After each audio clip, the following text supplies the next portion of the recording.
Hey guys, welcome back to our channel. Tonight I thought I would finally sit down with you guys and do a story time on Carson. A lot of you on YouTube might not even know that we had a son that was born before Jackson. His name is Carson. And it's not that like I've hidden it or anything like that. It's just obviously it's a hard topic to talk about. And I feel like now's the perfect time. It was just his birthday on August 13th. So I've been meeting the last couple of days to kind of sit down and tell his story. If you follow us on TikTok or Instagram, then you have seen me post about him on there. So I just thought it would be a good time, since it was recently his birthday, to sit down and kind of give you guys his story. Carson was stillborn. So for those of you who do not know what that means, he passed away in utero. So when he was born, he was not alive. I've been getting a lot of questions recently on TikTok since I shared his like little birthday video or whatever. And I do not mind the questions at all. It's just a lot of confusion because in my bio, it says mom times 3 plus like the angel emoji. So then either people want to know like, oh, are you expecting? Or like, wait, what happened? Like your bio says you have 4 kids, but you only have 3. So I just thought it'd be a good time to finally share his story. I'm going to apologize in advance if this is awkward or strange at all. Obviously like all our friends and family know his story, but I've never like sat down and like done anything like this, and I haven't said his story on TikTok or anything, so you guys are truly like the first that I've like told this story to. So yeah, I decided to do it a couple of days after his birthday. We've just had a lot of stuff going on lately with like the homeschooling and everything going on with my dad, so I had to kind of just wait and find like a quiet moment to sit down. I feel like I already can't think straight as it is these days, so I wanted to wait until we got the kids to bed tonight to jump on here and share this with you guys. So yeah, me and Chris got married very early, like very early into our relationship, and very young, I should say. It was a month before I turned 20 that we got married. And then right after we got married, he left for Iraq, and he was in Iraq for 15 months. So he got home from Iraq in 2007. And then we decided shortly after that to start a family. So I got pregnant right away, and our son was due in November of 2008. Everything was good with my pregnancy. First pregnancy, like was reading all the books, joining all the moms groups, all the blogs, all that good stuff. And we just had some routine blood work done, you know, like the blood work where they test for Down syndrome and spina bifida and things like that. And we got a phone call back, and they said that the results were abnormal, and they thought that there was a possibility that he had spina bifida. So because he was in the Army, we went to obviously like Army doctors. We lived on base, so we went to like all of the Army Medical Center and everything like that.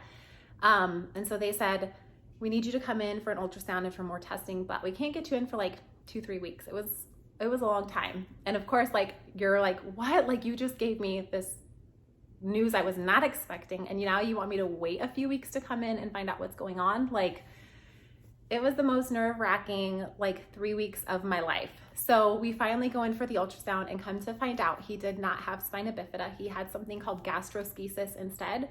And what gastroschisis is it's where like a little part in his stomach did not close all the way when his body was developing. So like part of his intestines were outside of his body.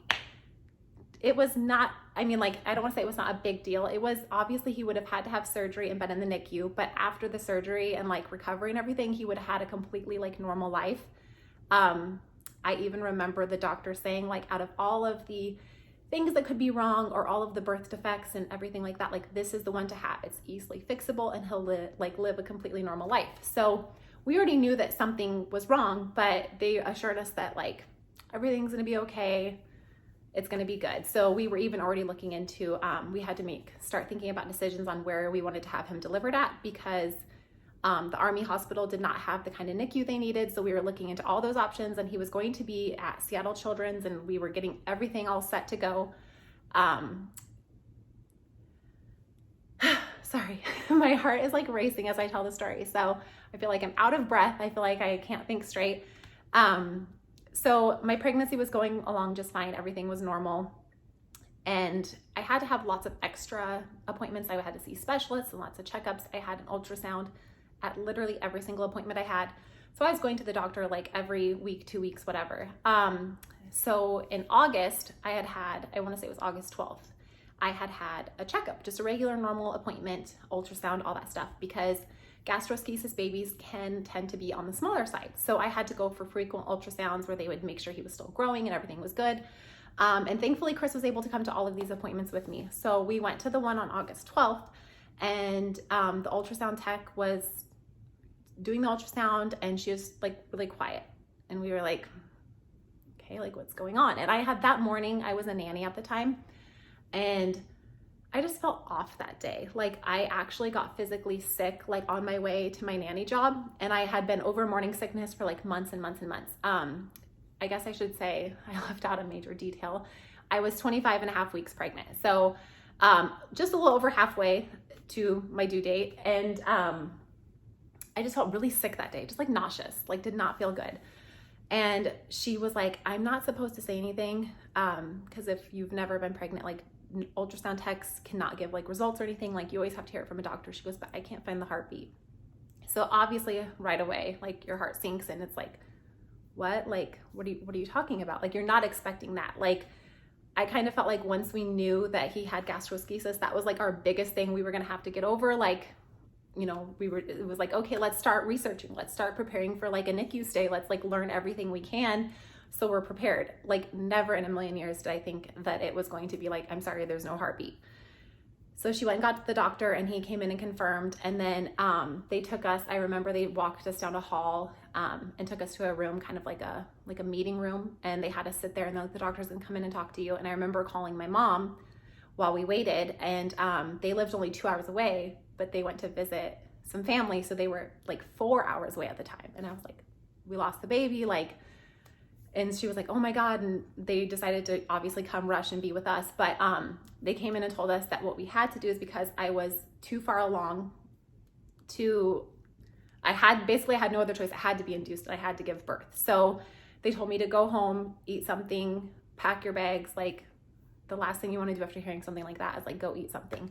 But they said that they would call me and tell me when to come in. So I got a call later that night and was told to come in, and then they had to start inducing me because obviously my body was not ready to go into labor. I was only 25 and a half weeks pregnant. So I came in and got, they started the induction process and all that good stuff. And then he was born August 13th in the morning. So it was a really quick delivery. I was kind of like holding off. I'm like, no, I don't want an epidural. I don't want an epidural. I'm fine. And then when I was like, okay, I want an epidural, it was too late. It was at the point where it was too late. So I did not have an epidural with Carson. But we got to spend time with him. My mom was there. My dad was there as well. He was really upset and didn't want to be like in the room when Carson was born, but my mom was in the room with us. And we got to spend a couple hours with him, and they gave us a lot of amazing keepsakes and everything like that. So those are obviously very special to us.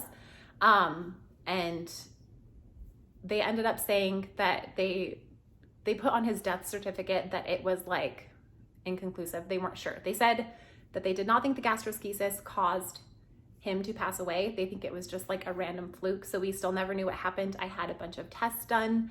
And a bunch of things, because we obviously wanted to find out before we had more children, like, is this something that is going to like happen again? Like, we need answers. And we found out I did have like a blood clotting disorder that we did not know about before I got pregnant with Carson. They still don't think that caused it, but it kind of gave us a heads up for future pregnancies because I had to take baby aspirin and things like that. So it was just a very random, like, not anything anybody could have prevented, and we still honestly don't have answers as to why it happened. My mom's mom had lots and lots of miscarriages, so I don't know if that has anything to do with it, you know, like just kind of something that like some people are more prone to it than others, because I did, between Jackson and Cohen, have an ectopic pregnancy, which is like a tubal pregnancy. So we've technically had 2 losses, but for that one I was able to, I had to have a D&C and then take some medication. So it was a lot different. I was just like 6-7 weeks pregnant. So it was completely different. It was nothing like Carson's story. But yeah, all of the kids, they know about Carson. Aniston obviously doesn't really understand still, but Jackson and Cohen do. She knows Carson's her brother, but she gets really confused because the hospital gave us a teddy bear.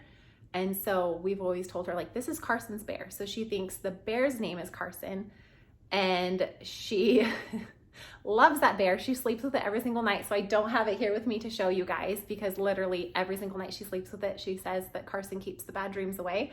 And she loves him so much. So she was very confused the other day when we were like, it's Carson's birthday, because we always celebrate his birthday. And she was like, oh, it's my bear's birthday, and was like so excited. We're like, no, your brother Carson. She's like, oh, okay, like, what are you guys talking about? But I thought I would share with you a couple things that we have of Carson's. I'm not going to share any pictures. Those are private for us. But I thought I would share a couple of the things I do have. We decided to have him cremated because Chris was in the Army at the time. We didn't know if he was going to be staying in the Army or what. And so if we left Washington and got stationed elsewhere, we like wanted to have him with us at all times. So this is his little urn. We keep it upstairs in our room. And it sits just on the nightstand. It's super tiny. Like, here's my water bottle and here's the urn. So I just wanted to make sure that we always were able to like have him with us and not have to ever like leave him somewhere if we ever moved, which I'm glad we did, because obviously we do not live in Washington State anymore. And then when you have a loss, like a stillborn or even miscarriage, I got one for a miscarriage as well, like my ectopic pregnancy, but the hospital gave us this box and it's full of like memorabilia. They put it together for us. They took pictures of us with Carson. They asked first, obviously, like, would you like pictures? Do you want to hold them? We held him. We loved on him. We snuggled him. We took lots of pictures. And so they put this box together and like put the pictures in for us and then gave us other pictures. So inside this box, I'm not going to show his little pictures. I'm going to cover it up really quick with like his little hats, but we have all his memorabilia. So under these two hats are 2 pictures, and then we have other pictures. We even have like a framed picture of him, Chris and I, here in our bedroom. So like I said, our kids know all about him. This is one of the hats the hospital gave us. And then this is actually the little hat he was wearing after he was born. So look how tiny it is. That's his little hat. He was itty bitty, very itty bitty. He was like a pound, just under a pound. So he was teeny tiny. He was already on the smaller side because of the gastroschisis. They also gave us, which I thought was really sweet, we named him Carson Christopher. And they gave us this cute little bracelet that they put his name on. I don't know if you can see it. So we have that. Also in this box, I just keep lots of cards, just like sympathy cards that people sent us after we lost him. So just so I can always have these. These just meant a lot to us. We had a lot of support from family and friends, and it was very sweet. It really meant a lot to us. So I keep these cards in here. I also have this little pin. It stands for like pregnancy loss, stillborns. We have some of his ultrasound pictures in here. So these are all the way from, so when these pictures were taken, I was 18 weeks, 5 days. And so we lost him at 25.5 weeks. I'm looking for the date. I don't see a date on here, but you can kind of see we have all these little ultrasound pictures. They printed off this huge thing of pictures. So these are very special to have. His little face profile, his little feet. Look at his little foot. He's not cute. I don't see a date on here. Oh, there we go. This was July 30th. So here's his little face, or July 30th, June 30th, you guys, I'm sorry. There's his little face. So freaking cute. This, I believe, is when we found out we were having a boy. And probably this was, honestly, my memory is awful. This was probably the ultrasound that we found out about the gastroschisis. This is the little shirt that they had him in at the hospital. So we got to keep that. So tiny, like itty bitty, and obviously he was like swimming in this. This was a lot bigger than him. They gave us another little hat, just like I said, just little memorabilia. I think a lot of people make these things and donate them for these purposes. These are all just more cards that we received. And then this is a little note card. I keep checking to make sure I don't run out of time on here because of storage. It just says, this memory box provides a place to keep special items that you connect with your loved one. To hold, touch, and remember treasured moments and memories is a healthy part of adjusting to loss. The box offers a place to go to think about the individual, the good times, and the moments shared. What is put inside is up to you. There's no right or wrong things to include, only the things that are special to you and your loved one. Trying. Guys, I tell you. Tying the ribbons is a type of closure. To untie them is to open the memory box, is to open up oneself to remember that special someone. By remembering, we keep what is precious and most special as treasures in our heart forever. So like I said, more cards. These are all of our hospital bracelets. I'm not gonna obviously show all of these because I think it probably has like socials and stuff like that on it, but which one of these was his? One of these was his. Chris and I had them, and then he might have had this one on. I don't remember. It doesn't show in the picture, but so I have all our hospital bracelets. His little like birth stats. This is a little tiny baby ring. I don't know if you guys can see a little tiny gold little baby ring. And then we have pictures. I even have pictures of my mom with him. I'm gonna kind of cover this up so you can't see him, but this is the teddy bear that I'm talking about. So you can see that is the bear they gave us, and we just named him Carson. And like I said, Aniston sleeps with him every single night. There's just a lot of like really random stuff in here. There's a coin, a gold coin that has like an angel on it. They gave us this little heart someone made and a sand dollar. And then this was his little blanket. So it's all folded. I'm not going to unfold it, but this was his little blanket that he was wrapped in. So that goes in the bottom of the box. And then probably out of everything in here, obviously everything in here is extremely special to us, but my favorite are his little teeny tiny footprints. They took his footprints for us. So I'm going to take them out of here. It was obviously really hard to get his little footprints, but you guys, can you kind of see? Look how tiny his little feet were. So tiny. You can even see his little toes in these. Like, it's hard to see on there. They're very light on the card anyways, but I feel like it's hard with the ring light and everything. There you go. You can kind of see better his little tiny footprints, but I never wanted to feel like I didn't want you guys to think I was like hiding it or anything by any means. It was just obviously something that's hard to talk about, and I don't mind questions. It was just like, I don't know how to put this. It was like, when I share it on TikTok, I get a ton of questions, obviously, which I don't mind, but a lot of them come from like some younger people, which is fine. And I just don't feel like it's my place to explain like pregnancy and infant loss to them. Like, I don't know. I mean, cause some of them are like young people, like, you know, Jackson's age. And I just don't feel like it's my place to explain that to them. And then, so I just try to say like, oh, it was our oldest son. He passed away. Like, he was stillborn. And then it's like, well, what does that mean? What's stillborn? And so I just thought I would come on here and do a story time just so I could put it out there. And then you guys kind of know our story.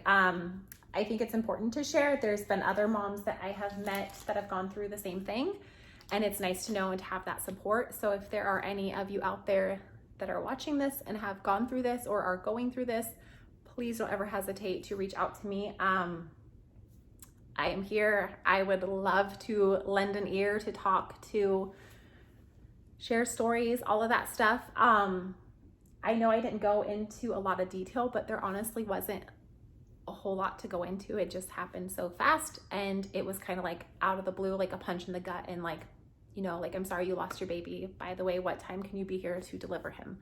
So my labor was pretty smooth. I mean, obviously I wasn't anywhere near ready to go into labor. So once they finally got me in active labor, then it went very quickly. So the hospital was amazing. He was born at Madigan Army Medical Center in Washington State at Joint Base Lewis McChord, and the nurses there were phenomenal, like so kind and caring. They made sure to put a special sign on our door that indicated that we had had like a stillborn, because you know how like if you've ever had a baby and you're in the hospital, you know, there's different people that come in to like, oh, let's do the hearing test. We're gonna go take them for blood work, or like we're offering like pictures today. Would you like to have pictures of your baby done in the hospital? Like, so they put that sign on your door to make sure nobody comes in and does that. And then also at Madigan, usually they have you, after you have the baby, they have you move rooms. At least they used to. I don't know if it's still this way. This was 12 years ago. And they did not make me change rooms. They let me just stay in the room until I was discharged, which was really nice. They just kind of let us have our time and have our space, but they were beyond amazing. So I just thought I would come on and tell you guys our story. So I appreciate you all so much, and I appreciate you for letting me share that story with you.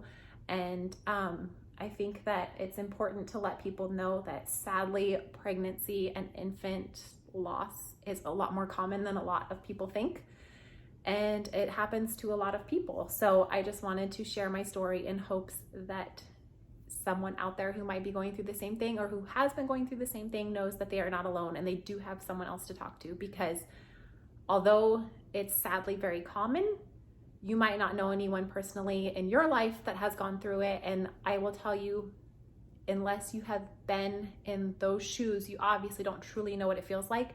And right after we lost Carson, you have so many people that flood you with love and well wishes, and like, you know, they're so sorry to hear and this and that. And sometimes they don't know what to say. So what they say can come off as like hurtful, and they don't mean to be. They're not trying to be, but like, oh, well, you can try again. It's fine. Like, you can try again. And it's like, that's not helpful. So just sometimes if you're ever put in that position and someone you are close to suffers a pregnancy loss or infant loss or stillbirth, sometimes you just don't have to say anything at all. Just be there. Just be there for them and offer to just be a lending ear when they need someone to talk to, bring them a hot meal, just be there for them. So I just wanted to share our story, and I appreciate you all listening, and I love you all so much, and thank you so much. Bye, guys.